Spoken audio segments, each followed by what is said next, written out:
ബംഗ്ലാദേശ് നിർണായകമായ ചില നിമിഷങ്ങളിലൂടെയാണ് കടന്നു പോകുന്നത്. അവിടെ തടവിലുള്ള ഇസ്കോൺ സന്യാസി ആയ ചിന്മോയ് കൃഷ്ണദാസ് മരണം വരെ നിരാഹാരം ആരംഭിച്ചിരിക്കുന്നു. ഇതിന് തൊട്ടു പിന്നാലെ മുഹമ്മദ് യൂനസ് അവിടുത്തെ സൈനിക മേധാവിയായ ഉസ്സമാനുമായി കൂടിക്കാഴ്ച നടത്തിയ വിവരവും പുറത്തു വരുന്നു. കാരണം ഇപ്പോഴത്തെ അവസ്ഥയിൽ ഇസ്കോണിൻ്റെ ഈ സ്വാമി ചിന്മോയ് കൃഷ്ണദാസ് നിരാഹാരം കിടക്കുകയാണെങ്കിൽ അത് സ്ഥിതി കൂടുതൽ വഷളാക്കും.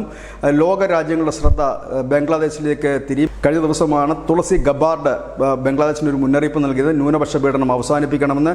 അതുമാത്രമല്ല, ഈ സ്വാമിയുടെ ആശ്രമം, അതായത് ഇസ്കോൺ എന്ന് പറയുന്നത് ലോകത്തെമ്പാടും പ്രത്യേകിച്ച് യൂറോപ്യൻ യൂണിയൻ രാജ്യങ്ങളിലൊക്കെ വളരെ ശക്തമായ ബന്ധമുള്ളതും സംഘടനാ സംവിധാനമുള്ളതുമായ ഒരു സംഘടനയാണ്. അതുകൊണ്ട് തന്നെ ഈ ഇസ്കോണിലെ സ്വാമിയുടെ ഈ നിരാഹാരം ലോകശ്രദ്ധയെ ആകർഷിക്കും എന്നുള്ളത് മാത്രവുമല്ല, ബംഗ്ലാദേശിനെ അത് കൂടുതൽ സമ്മർദ്ദത്തിലാക്കുകയും ചെയ്യും. കാരണം ന്യൂനപക്ഷ പീഡനം നടക്കുന്നു എന്ന് ലോകം മുഴുവൻ പറയുമ്പോഴും അങ്ങനെ ഒന്നില്ല എന്നാണ് യൂനസ് ഇക്കാലം അത്രയും പറഞ്ഞിരുന്നത്.